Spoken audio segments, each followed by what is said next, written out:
Le décubitus dorsal est la posture opératoire la plus fréquemment utilisée. Elle peut être nécessaire pour de très nombreuses interventions chirurgicales. Ses incidences au plan respiratoire ou cardiovasculaire sont mineures. L'installation en décubitus dorsal est généralement réalisée sur une table polyvalente en position neutre, c'est-à-dire horizontale. Les membres supérieurs peuvent être en abduction sur des appuis-bras spécifiques ou le long du corps, dans des gouttières ou des draps roulés. Les membres inférieurs sont en position neutre. L'installation est au mieux réalisée chez un patient éveillé afin de vérifier son confort. Selon la qualité des tables, matelas moulés ou coussins rapportés, les pressions exercées sur les points d'appui peuvent être excessives, en particulier au niveau de l'occiput, du sacrum, des talons. Si la pression sur les tissus dépasse la pression de perfusion locale, il peut en résulter une ischémie tissulaire avec formation d'escarres. Les gels anti-escarres sont efficaces pour mieux répartir les pressions.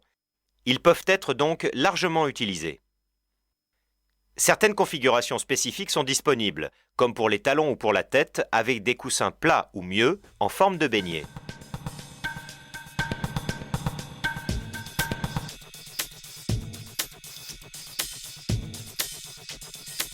La tête est au mieux positionnée sur un coussin de gel, légèrement surélevé par rapport au plan de la table. Le rachis cervical est légèrement fléchi sur le tronc. Lors de la chirurgie du cou ou de la face, une hyperextension du rachis cervical est parfois nécessaire, facilitée par l'insertion d'un billot sous les épaules.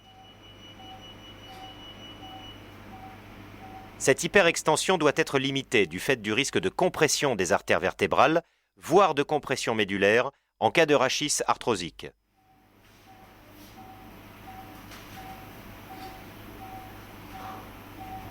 Chez ces patients, il est souhaitable de leur demander de tenir la position prévue pendant 1 ou 2 minutes pour vérifier s'ils peuvent le faire sans douleur ni paresthésie. On vérifiera que la tête repose sur la table et n'est pas suspendue. De la même façon, il faut éviter la rotation excessive du cou pour limiter le risque de compression médulaire, d'étirement du plexus brachial, mais également de compression-étirement des vaisseaux du cou. Cet étirement peut être artériel avec un risque d'ischémie ou veineux avec un risque d'œdème cérébral.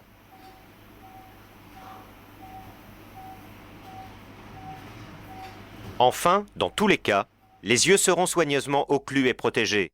Les raccords du tube trachéal seront vérifiés et si ce tube reste dans le champ opératoire, susceptible d'être coudé par les manœuvres chirurgicales, il sera de préférence d'un modèle armé anti-coup dur.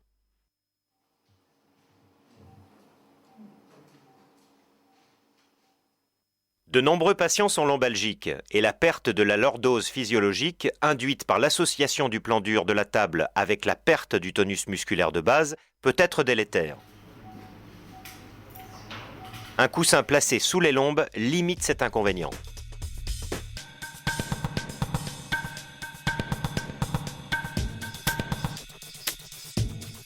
Les membres supérieurs peuvent être installés sur une tablette en abduction, positionnés le long du corps, fléchis sur l'abdomen ou le thorax, ou encore suspendus à 90 degrés dans le plan frontal.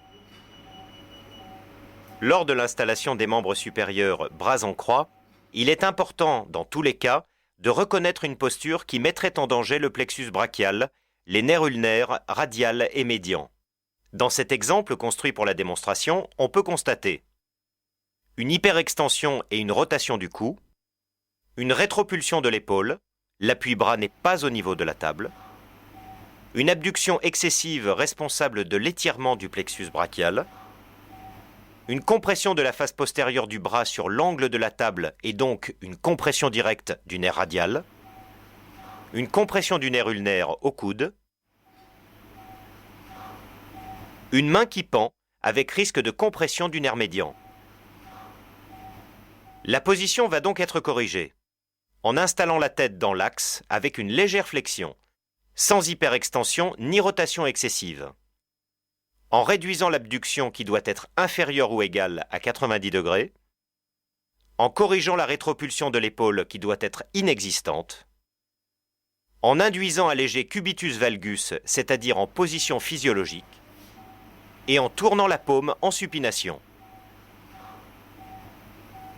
Ainsi, le plexus brachial se trouve détendu, l'épaule est en position neutre, il n'y a plus de compression sur l'angle de la table, ni de compression ulnaire, les articulations sont proches de leur position de repos physiologique. Intéressons-nous au nerf ulnaire.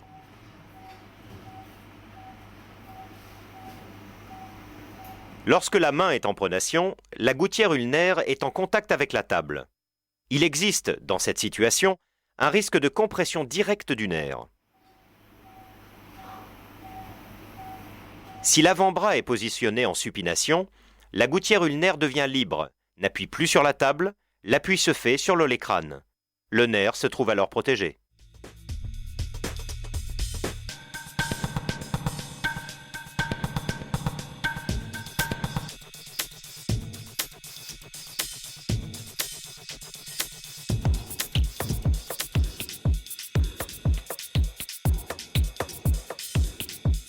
Le bras peut être installé dans une gouttière le long du corps. La patiente se place spontanément dans une position incorrecte. La main est en pronation, une compression s'exerce sur les bords de la gouttière, le poignet est en flexion, étirant le nerf médian. Pour corriger cette position, la patiente doit être décalée vers le bord de la table opposée afin de dégager un espace suffisant pour permettre le positionnement en supination malgré le cubitus valgus physiologique. On modifie l'orientation de la gouttière pour pouvoir positionner l'avant-bras en supination ou au moins en position neutre. L'olecrâne repose alors sur le plan de la table, libérant ainsi la gouttière ulnaire. Le poignet doit reposer sur le plan de la table. La pose d'un gel dans la gouttière améliore la protection du bras, mais ne doit pas générer de compression directe. La gouttière peut être également remplacée par l'utilisation d'un manchon spécifique fixé de l'autre côté de la table et qui maintient l'avant-bras. Le maintien du bras le long du corps par un drap roulé est largement employé. Sa technique est simple. Le bras est soulevé, puis enroulé dans un drap qui sera bordé sous le patient ou sous le matelas. Il faut vérifier les 2 points suivants. L'avant-bras est bien en supination. L'absence de compression au creux axillaire par le bord du drap.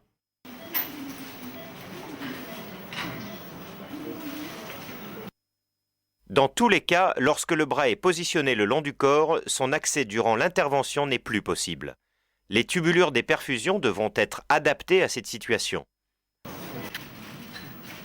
De même, le membre ne doit pas appuyer sur les fils du monitoring qui le longent.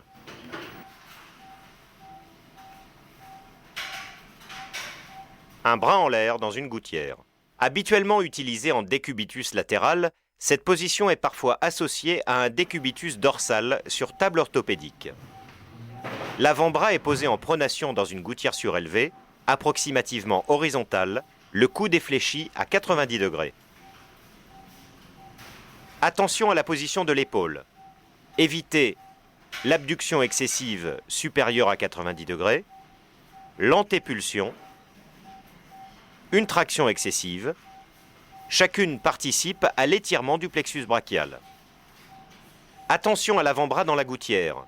Les angles de la gouttière ne doivent pas comprimer le nerf médian et les vaisseaux, que ce soit au coude ou au poignet. Les bras sur l'abdomen. Parfois utilisée en position de lithotomie, cette position présente l'intérêt de sa simplicité. Son principal inconvénient est le risque de compression ulnaire. En effet, elle associe les 2 éléments à risque. La flexion du coude qui met le nerf ulnaire en contact avec l'épitroclé en position vulnérable à la moindre compression. La position de l'avant-bras en pronation qui repose alors sur la gouttière ulnaire et comprime directement ce nerf. Chez les patients âgés, un coussin placé sous les genoux permet à la fois de fléchir légèrement les hanches et les genoux et de limiter les douleurs articulaires et lombaires. Ce coussin ne doit pas comprimer le nerf sciatique. Il doit prendre appui majoritairement sous les cuisses. Les talons sont protégés d'un appui excessif par des gels ou des bottes spécifiques.